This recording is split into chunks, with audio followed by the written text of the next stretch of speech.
Stories of espionage are always popular on Weibo, and although the Cold War is long over, new stories of espionage between the US and Russia still pop up from time to time.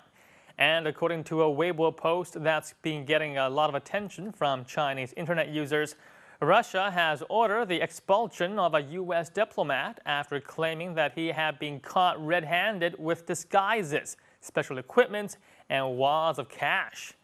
According to the Post, which cites the BBC, the man who is identified as Ryan Fogle was caught as he tried to recruit a Russian intelligence officer. The diplomat was shown on Russian television before his expulsion wearing a blonde wig. Now, most of the time we hear about Russian spies being caught in the U.S., and stories of American spies being caught in Russia are rare. So a lot of Weibo users found the story to be quite fresh and interesting. So now let's take a look at what they had to say about the incident. So spies are sometimes recruited from foreign countries? I always thought that spies were all trained in their own country. They catch a spy and yet the spy has diplomatic immunity? I thought spies are killed, murdered like how it's portrayed in movies.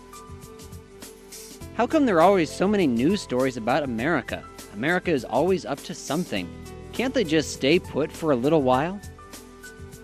No wonder America is in debt. Look at their spy program. Do you know how much it costs to keep spies working abroad? You have to give them money, give them backup, give them fancy equipment. America doesn't seem like a country that's going broke at all.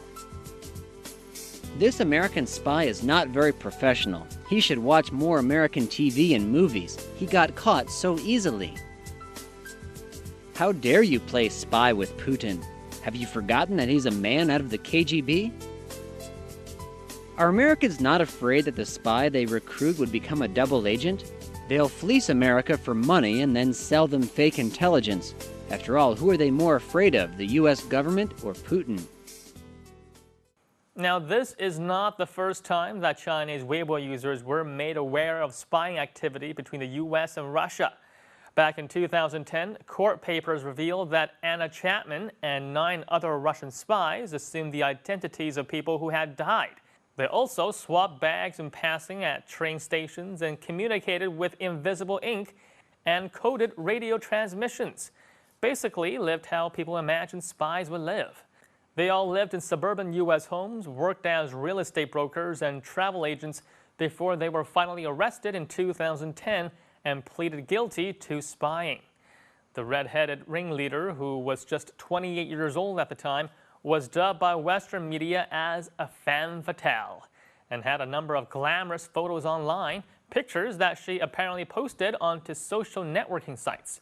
Now, since being exposed as a spy and being deported back to Russia, she has taken on a new job as a host for reality TV and the face of Moscow Bank.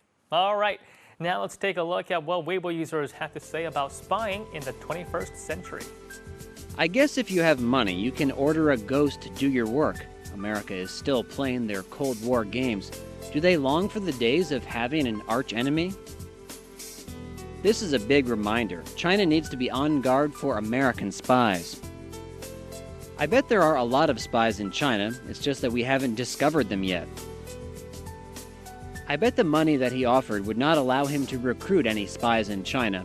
Chinese officials who have access to information can make a lot more money embezzling taxpayer dollars. Chinese officials do not need to sell out their country to foreign governments to become rich. I don't think it's important whether they caught the spy or not. In today's society, high tech is key. If you have the ability to hack into a foreign government's files, you can download more information in a few minutes than any spy can collect with his little miniature camera. As you can probably guess, China also has a large intelligence network. According to an article from the New York Times, it's generally believed that Chinese intelligence agencies operate differently from other espionage organizations by employing primarily academics or students who will be in their host country only a short time, as opposed to spending years to cultivate a few high-level sources or double agents. Now, one known case of a Chinese spy working in the U.S. was that of Katrina Lun. Now, Lun was a high-value FBI and Chinese Ministry of State security agent who was in 2003 indicated by the United States Department of Justice for unauthorized spying of national defense information with intent to injure or benefit a foreign nation. Now, seeing as she was working for both the Chinese and American intelligence unit, it's unsure where her loyalties lied.